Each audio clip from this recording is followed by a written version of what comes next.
여러분 안녕하세요. 말씀 묵상입니다.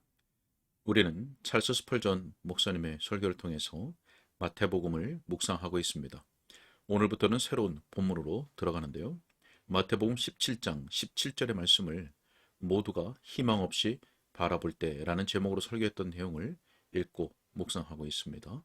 자, 먼저 본문의 말씀을 읽겠습니다. 그를 이리로 데려오라. 아멘. 자, 설교 본문의 내용을 읽도록 하겠습니다. 우리의 주 예수 그리스도께서 이 땅에 계셨을 때 그분의 나라는 천국과 지옥을 망라할 정도로 광대했습니다.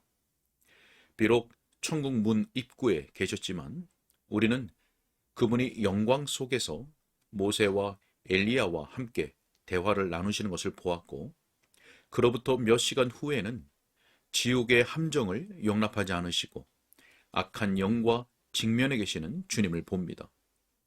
그것은 족장들로부터 귀신들까지, 선지자들로부터 마귀들까지 망라하는 긴 여정입니다. 자, 그러나 그분이 다른 곳에서 영화롭게 되도록 그분에게 자비가 임하고 권능이 임했습니다. 그분이 낮아진 모습을 취하고 계실 때에도 주님이신 그분은 얼마나 영광스러운 분이실까요? 지금도 그분은 얼마나 영화로우신 분일까요? 그분의 선하심은 한이 없으십니다. 진실로 그분은 땅끝에서 바다끝까지 지배권을 갖고 계십니다. 그분의 통치권은 인간의 삶의 최극단까지 미치고 있습니다. 우리의 주님이자 주인이신 그분은 그의 원수를 정복했다는 신자들의 외침을 즐겁게 들으십니다. 그리고 동시에 그분은 자아에 대한 신뢰를 전적으로 포기하고 자기 능력으로 구원받기를 바라는 죄인의 절망적인 신음소리를 기꺼이 들어주십니다. 어떤 순간에는 그분이 전쟁에서 승리한 결과로 주어지는 면류관을 받고 계시고, 또 어떤 순간에는 그분이 상한 심령들을 치유하고 그들의 상처를 싸매주고 계십니다. 죽어가면서 그의 안식에 들어가는 승리한 신자의 모습과 자기가 핍박한 구주로부터 자비를 구하고 있는 다소의 사울의 첫 번째 통회하는 모습 사이에는 커다란 차이가 있습니다. 그러나 주님의 마음과 눈은 이 두 모습을 다 주시하고 있습니다.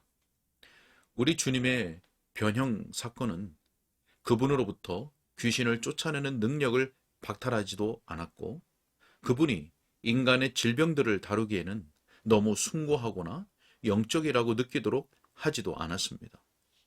그러므로 하나님의 보좌 우편에 계신다는 이유로 하늘의 영광은 이 땅의 비참함으로부터 그분의 관심을 돌리도록 하지도 않았고, 눈물 골짜기인 이 세상에서 그분을 찾는 연약한 자들의 탄식과 눈물을 외면하도록 하지도 않았습니다. 귀먹고 말 못하게 하는 귀신 들린 아이를 고치신 사건을 다루고 있는 본문에서 주님이 말씀하신 진술의 문맥은 굉장히 중요한 말씀입니다. 모든 죄는 영혼이 사탄의 지배 아래 있다는 것을 보여주는 증거들입니다. 회개하지 아니한 모든 사람들은 사실 어떤 의미에서 마귀에게 사로잡혀 있습니다. 그는 그들의 마음 속에 자신의 보좌를 세웠고 거기서 그들의 육체의 부분들을 다스리고 지배하고 있습니다. 지금 불순종의 아들들 가운데서 역사하는 영은 바울이 어둠의 임금에게 붙여준 이름입니다. 그러나 이러한 마귀의 소유는 모든 경우에 똑같지는 않고, 비록 항상 동일하신 주님에 의해 이루어진 것이라 해도 사탄을 쫓아내는 것은 항상 똑같은 방식으로 진행되는 것은 아닙니다. 우리는 우리가 죄 가운데 살 때 죄에 대해 열광하는 마음을 갖고 범죄에 빠지지 않은 것에 대해 하나님을 찬양합니다. 우리는 폭풍 속에서 밀려다니는 물건들처럼 흔들리지 않고 그것을 억제하고 외적 예절의 범주 안에서 행동하게 된 것을 하나님께 감사합니다. 우리는 또한 우리의 죄를 자각하고 경각심을 가지며 사탄의 철장 아래 떨어졌을 때 우리가 완전한 절망과 엄청난 흑암의 공포, 그리고 어떻게든 견뎌야 하는 내적인 고뇌 속에 떨어지지 않은 것을 감사합니다. 그리고 예수님이 우리를 구원하시기 위해 오셨을 때 비록 우리가 사탄에 의해 크게 방해를 받기는 해도 교만에 빠져 입에 거품을 물지 않고 완고한 정욕에 빠져들지도 않았습니다. 그리고 여기에 묘사된 귀신 들린 아이의 이 특별한 사건처럼 격렬한 절망에 사로잡혀 거꾸러지는 일도 없었습니다. 주님은 자신의 황금 열쇠로 친절하게 우리의 마음을 여시고 우리의 영의 방으로 들어오셔서 그 방을 차지하셨습니다. 대부분 그의 백성들의 영혼 속에서 이루어지는 예수님의 정복은 비록 똑같은 능력에 의해 이루어진다 해도 우리가 지금 고찰하고 있는 사건의 경우보다는 훨씬 더 조용하게 이루어집니다. 우리는 이에 대해 은혜의 하나님께 감사해야 합니다. 그러나 때때로 사탄이 폭동을 일으키고 그의 악한 힘이 최후의 발악처럼 보이는 이와 같이 희귀하고 특별한 사건들이 있습니다. 이것들은 또한 주 예수님이 강력한 사랑으로 이 세상의 임금을 보좌에서 끌어내리고 그를 발로 짓밟아 다시는 활동하지 못하도록 하시는 사건들로서 여기서 그분은 자신의 엄청나고도 탁월한 능력을 보여주십니다. 만일 이처럼 고통받는 사람이 있다면 저는 그가 도움을 받아 의롭게 되리라고 봅니다. 왜냐하면 다음과 같은 말씀이 우리에게 주어졌기 때문입니다.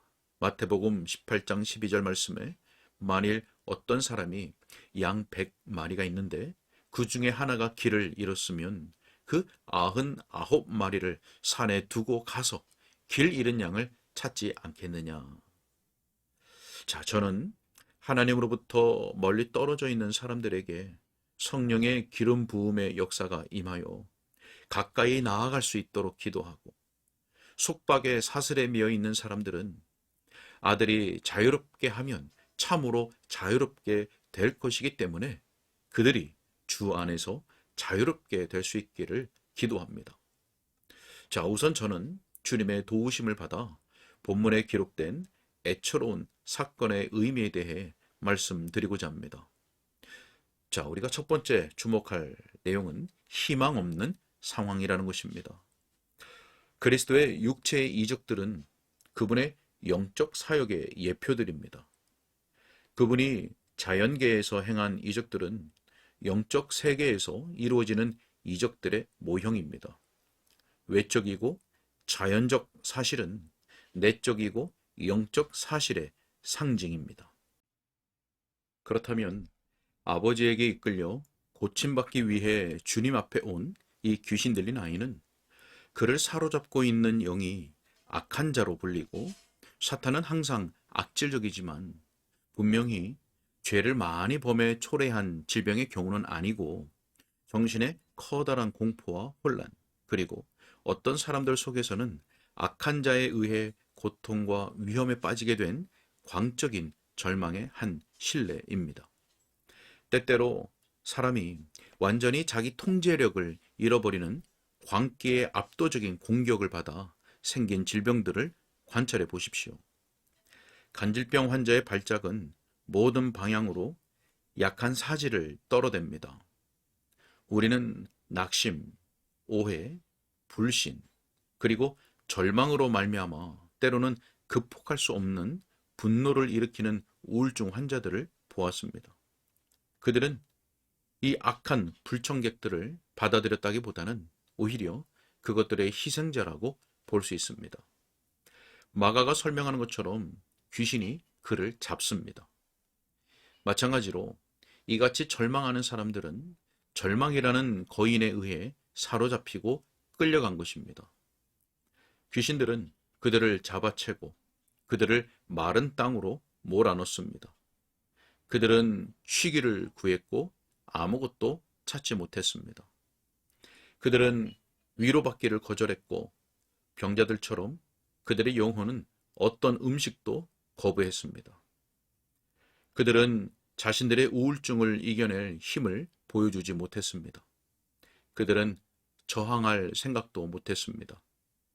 그들의 발걸음은 뒷걸음질치고 완전히 스스로를 불행의 늪으로 끌고 갔습니다.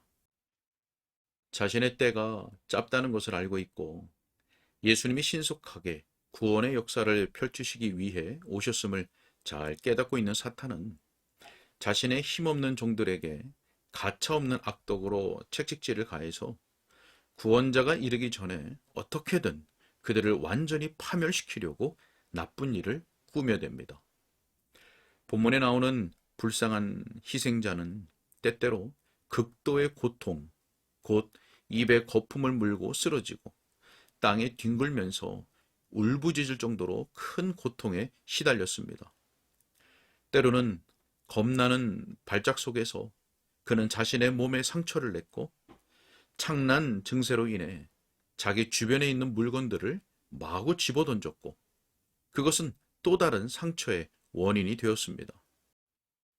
단지 그것을 경험해 본 사람들만이 죄의 가책에 대한 고통이 원수의 유발에 의해 괴롭힘을 당할 때와 같다는 것을 느낄 수 있습니다.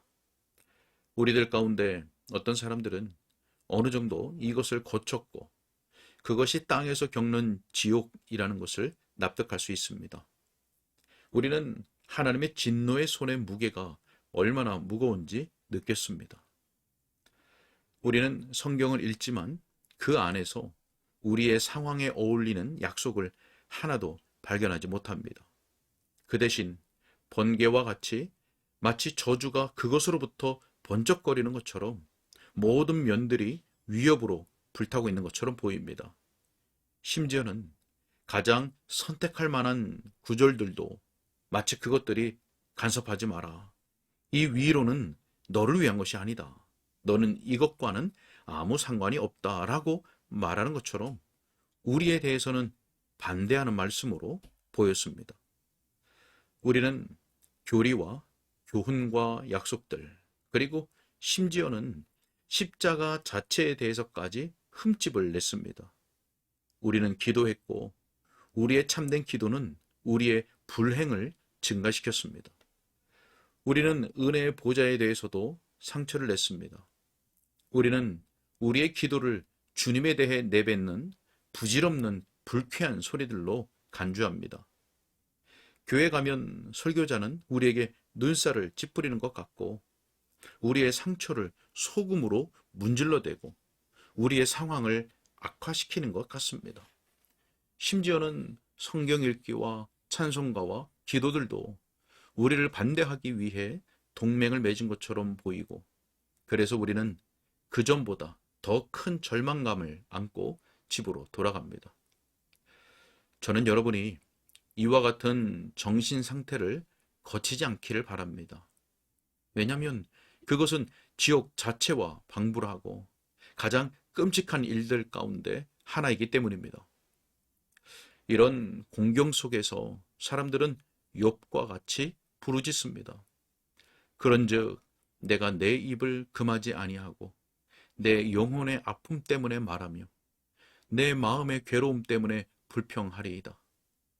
내가 바다니이까 바다 괴물이니까 주께서 어찌하여 나를 지키시나이까.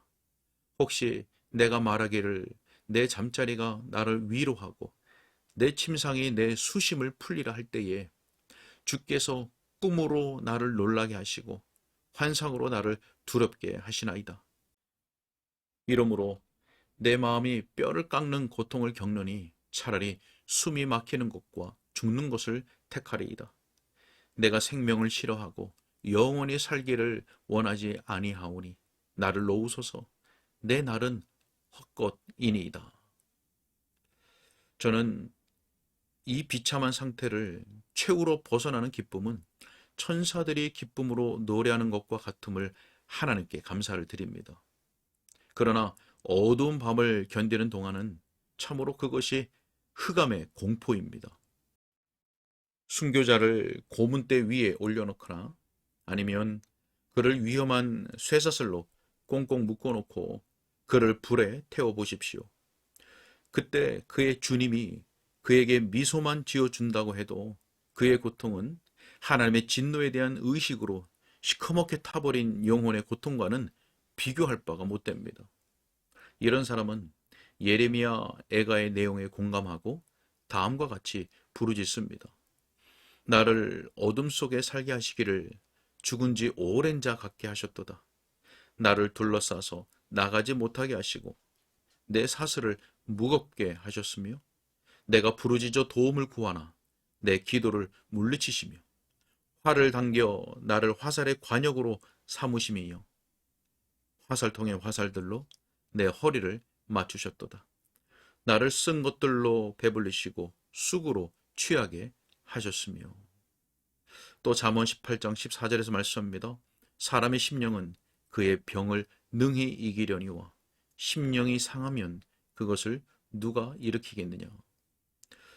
용서받지 못한 죄 때문에 괴로워하는 것, 그 죄의 응보적 형벌을 두려워하는 것, 영원히 불타는 지옥을 무서워하는 것, 이것들은 사람들을 참으로 고통스럽게 하고 인생을 무거운 짐으로 생각하도록 만드는 일들입니다. 여기까지 읽겠습니다. 네, 오늘은 서론과 첫 번째 요점의 일부분을 우리가 함께 읽어보았는데요. 사탄은 불순종의 아들들 가운데서 역사하는 영으로서 예수 그리스도를 믿지 않는 자들을 다스리고 지배합니다. 주님께서 우리에게 오신 것은 우리의 영혼을 정복하셔서 죄인을 사로잡고 있는 사탄으로부터 자유롭게 하시기 위함입니다. 오늘 본문에 주님 앞에 온 이 귀신 들린 아이는 그를 사로잡고 있는 사탄에 의해서 고통과 위험에 빠지게 된 절망의 한 실내라고 말씀합니다. 오늘 첫 번째 요점의 일부분에서는 이 귀신 들린 아이가 극도의 고통에 시달렸다는 것을 설명했습니다. 죄와 비참함으로 인해서 겪는 고통이 바로 이와 같습니다. 죄 때문에 괴로워하고 그 죄의 형벌을 두려워하고 영원히 불타는 지옥을 무서워하는 영혼의 고통인 것이죠. 우리 주 예수 그리스도께서 이러한 영혼의 고통 가운데 있는 분들에게 치유의 기쁨을 허락하시기를 바라고, 또 영적 침체로 인해서 절망에 사로잡혀 있는 분들에게 소생과 회복의 기쁨을 허락해 주시기를 간절히 소원합니다. 함께 기도하겠습니다. 지금도 살아 역사하시는 우리 하나님 아버지 감사합니다. 하나님, 오늘 우리가 묵상했던 것처럼 영혼의 고통, 영혼의 절망 가운데 빠져있는 자들에게 하나님 특별히 은혜를 베풀어 주셔서 그의 영혼이 소생케 하여 주시고 또 회복케 하여 주시고 또 치유되는 놀라운 은혜의 기쁨을 누리도록 주님 허락하여 주시옵소서. 혹 이 설교를 듣는 분들 가운데 아직 이러한 영혼의 고통을 알지 못하는 자, 느끼고 경험하지 못한 자들에게 하나님께서 성령으로 말씀을 듣고 깨닫게 해주셔서 자기의 죄됨과 비참함을 발견하게 해주시고 반드시 소망 있는 기쁨으로 나아가기에 앞서서 반드시 이러한 영적 고통, 영적 절망을 경험할 수 있도록 은혜의 손길을 허락하여 주옵소서. 모든 것을 주님께 의탁하옵고 예수님의 이름으로 기도하옵나이다. 아멘.